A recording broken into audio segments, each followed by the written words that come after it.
It's really embodies a lot of the concepts that John told about and told people to do, but they never really did when they, you know, if you listen to Paul's talk about just sticking with the regular SG, is a learning tool, but there's a lot more there than meets the eye. This next presentation is reactive power generator. I just called it 2022 because I didn't know what else to call it. I think this is the fourth one. So please help welcome Mike Clarke.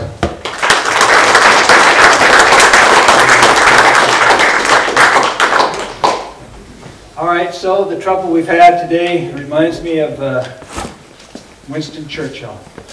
You know, after the Second World War was over and everything, the British, you know, had an election, and Winston Churchill was voted out of office, and his party lost. Never give up.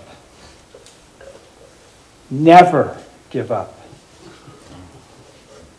Never give up. And he sat down. And that's the way I feel today. Never give up. But the thing of it is driving, having this thing in the back of my trailer, driving up here for 400 miles, and the vibration, and this particular part has given me trouble in the past.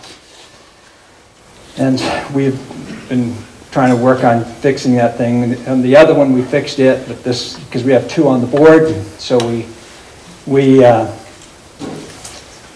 going to have to weld it in place. So I know some of you have driven far and wide to come and see the damn thing run, and I've hauled, you know, 1.5 tons of batteries and everything up here, and it just didn't do the job. So let me tell you about the machine, and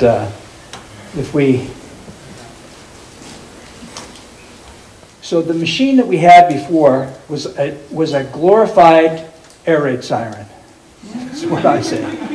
I mean, because of the way we designed it, you know, it was sucking air in, compressing it, and pushing it out. And I just remember a few years ago, I got up here, and it was one of the times when I got up here and everything worked. And I spun that thing up, I had it running like 3,600 RPM, and Aaron comes in, shut that off! So, because he could hear it everywhere.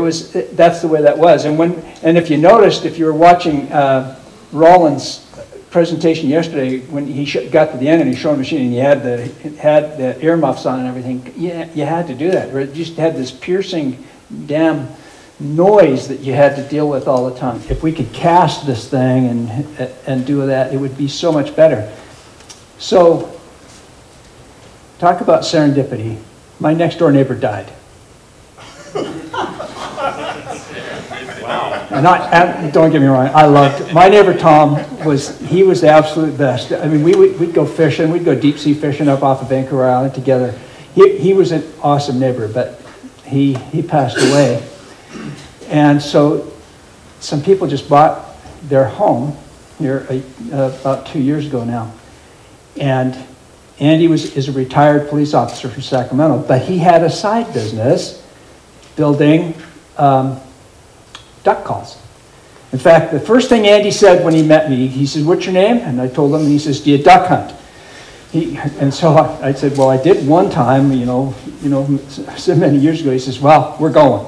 And so Andy's got me into duck hunting, but he had a side business where he made duck calls and he casted them with epoxy. And so having Andy there was absolutely awesome because he knew who supplied the epoxy resins and what hardness they were and how they would machine. And I mean, he had all that information. I didn't have to go look it up. I just had to walk next door and go, "Andy, what do we need with this?" And so, we went ahead and some of these things to build up the full mold. And so it's not something you want to make mistakes on. So, you know, I was like, "Andy!" And so we built the box and we built these. So we had to mold. We had to build half the mold, and then we had to build the other half, and so that they would fit together and everything. You can see that there's these indexers on there all around, and like here.